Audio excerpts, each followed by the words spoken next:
Behind every tank battle and every advancing division was a vast, unglamorous fleet of wheels and tracks that kept the German war machine moving. This is the complete record of every truck, car, and utility vehicle fielded by the Wehrmacht in World War II. We start our list with light passenger and staff cars. Volkswagen, Type 82. Kübelwagen, Germany's answer to the Jeep. This lightweight rear-engine car used a simplified Beetle chassis to move officers and messengers across every front.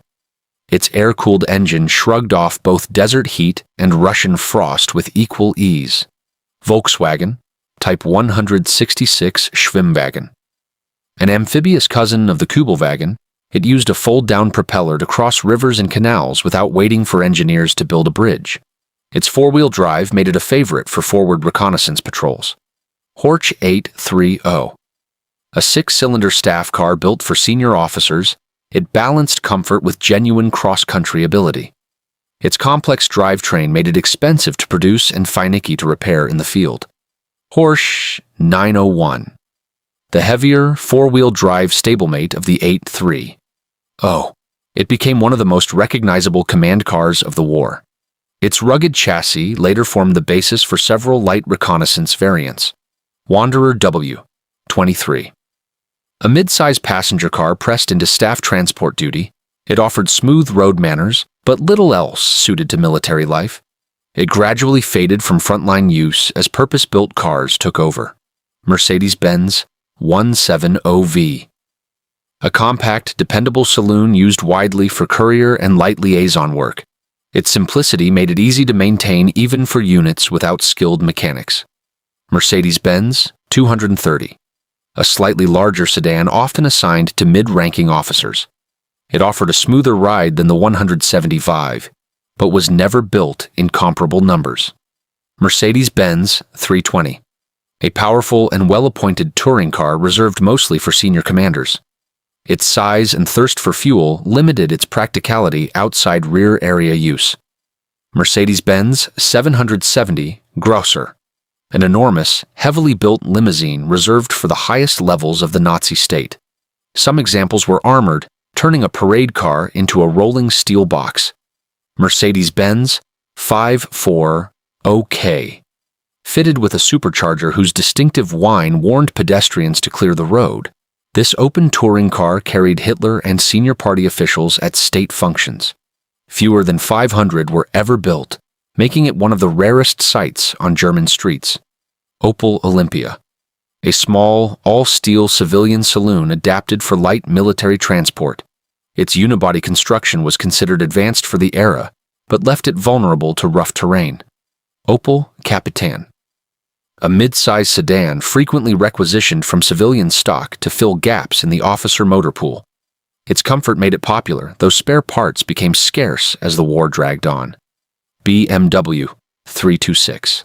A stylish four-door saloon that found steady work in rear echelon logistics units. Its independent suspension gave it a smoother ride than most contemporaries. BMW 335.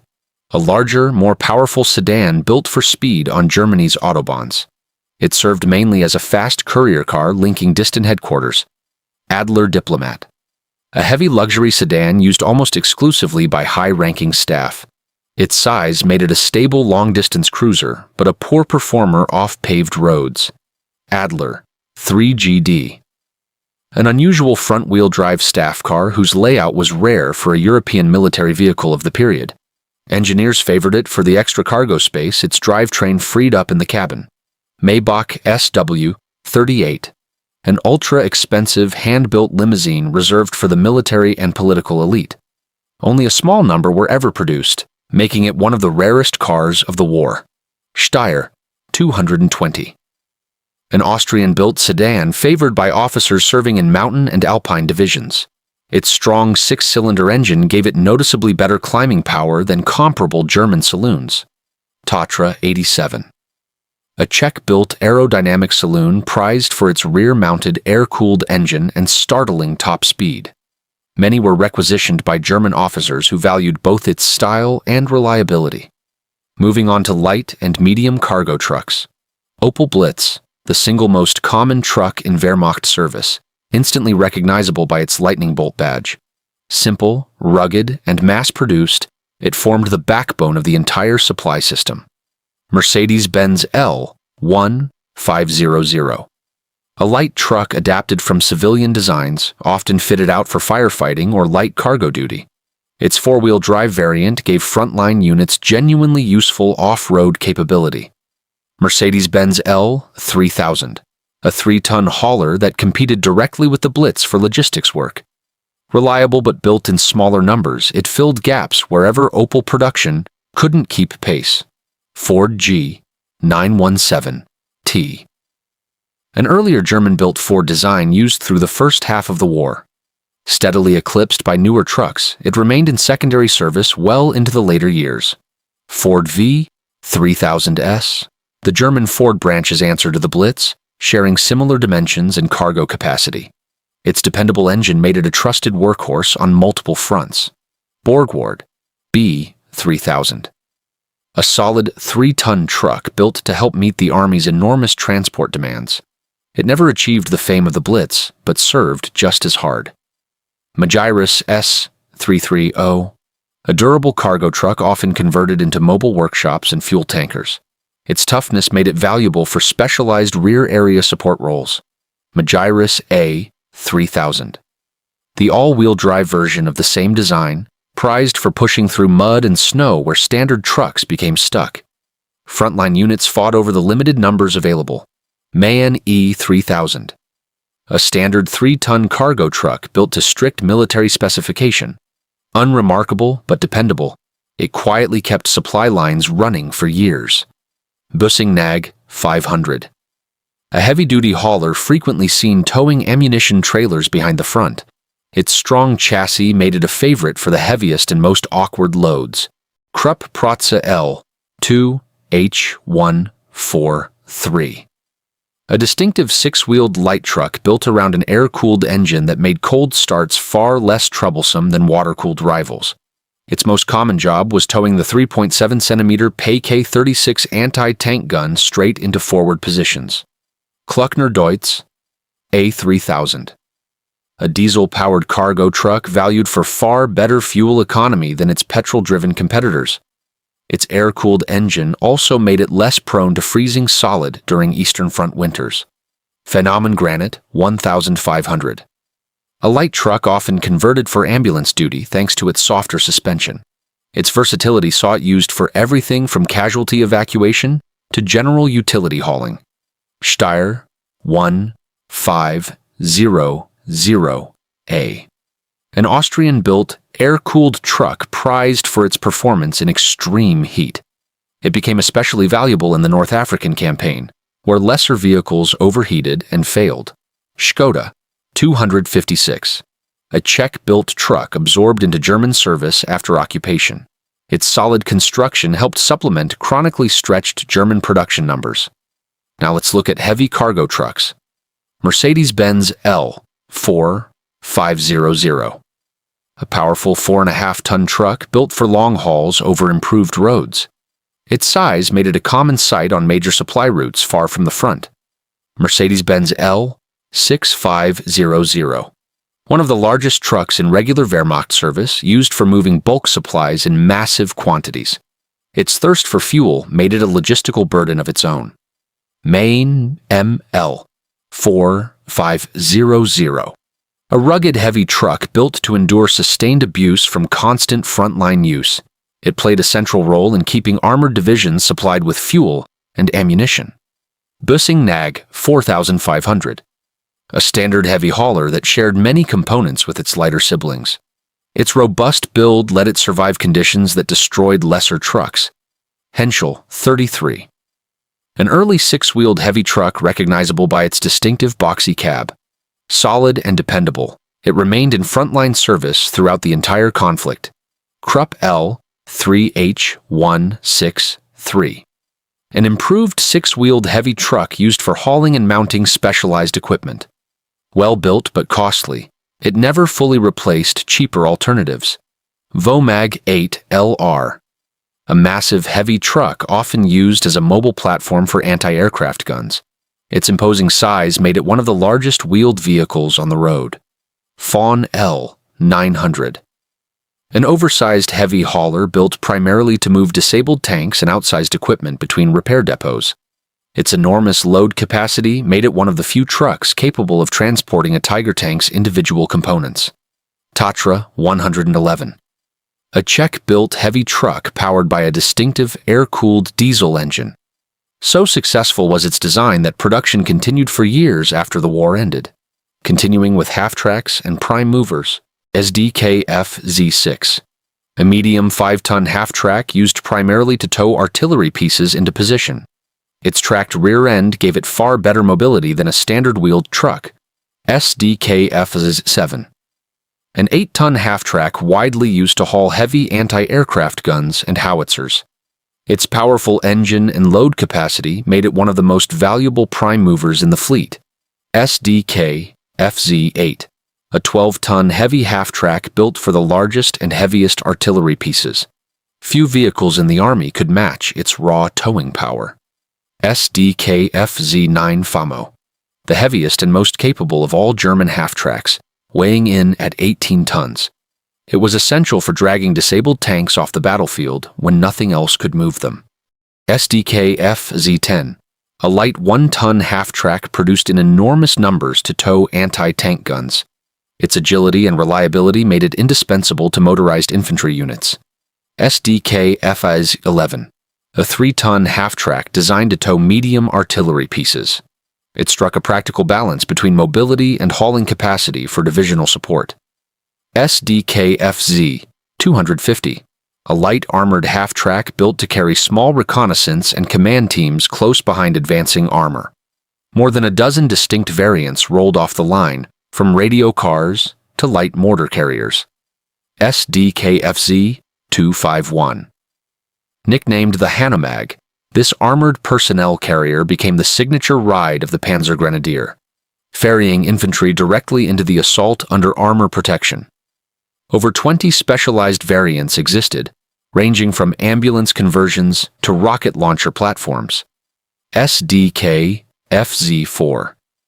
Built by mounting a multi-barreled Nebelwerfer rocket launcher onto an armored Maltier chassis, it let rocket batteries fire and relocate before enemy artillery could answer.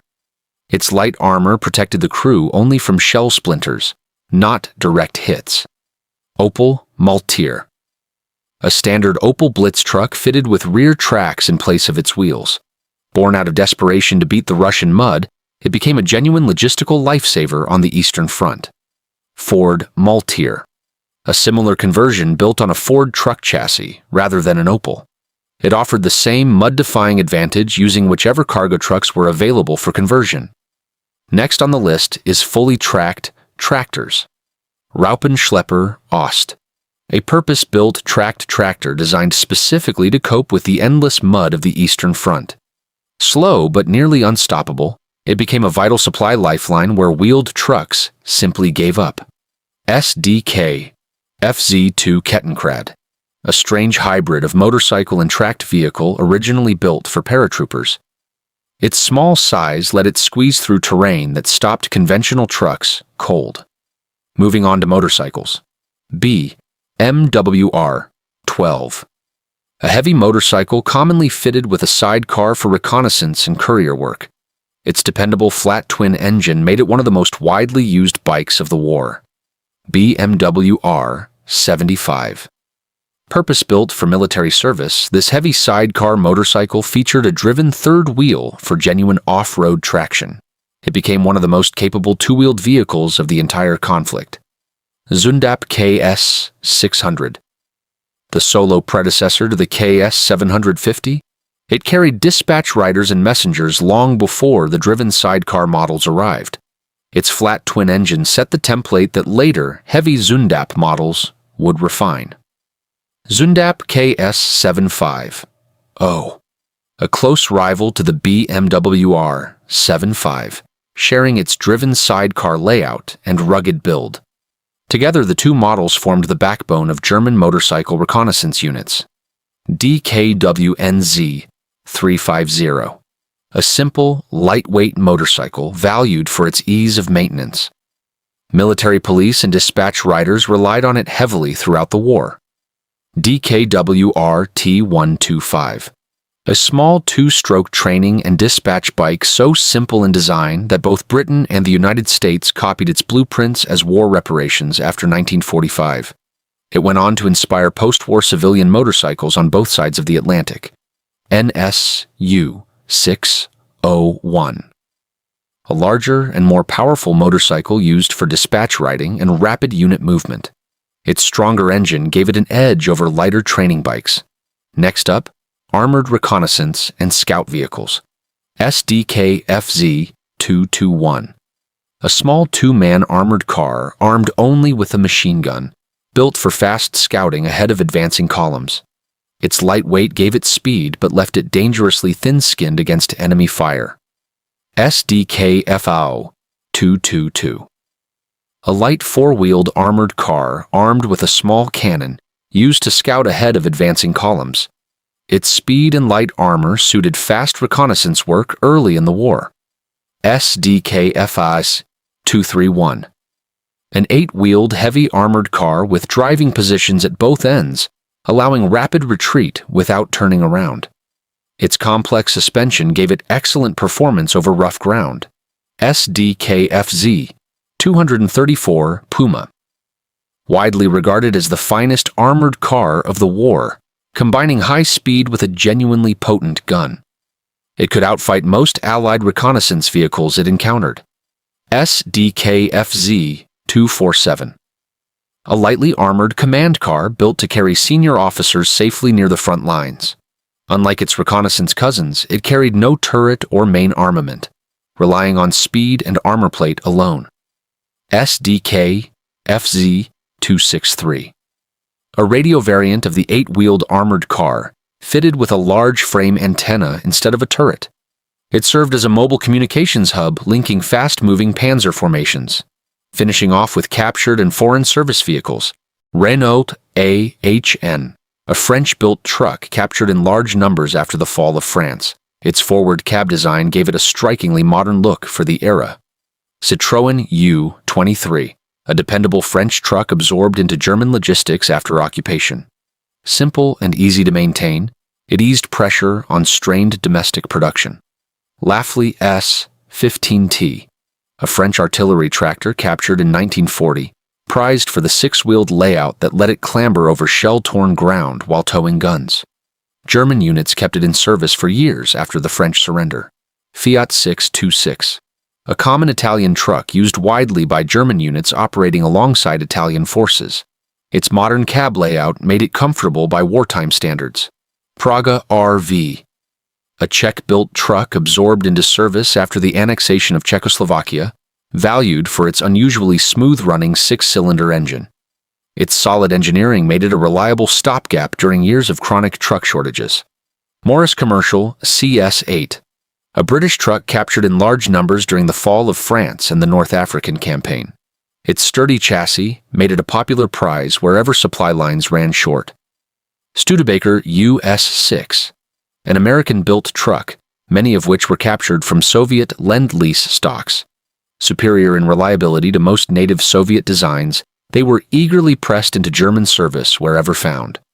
Bedford QL, a British four-wheel drive truck captured during early campaigns in France and North Africa. German units used them until spare parts ran out, prized for their off-road ability. Gaz AA, a Soviet-built copy of an early Ford truck design, captured in huge numbers on the Eastern Front. Simple to operate, it helped bolster German logistics deep inside occupied Soviet territory. From gleaming staff sedans to mud-caked half-tracks, this sprawling fleet of trucks, cars, and tractors carried the true weight of the Wehrmacht's war, one supply run at a time.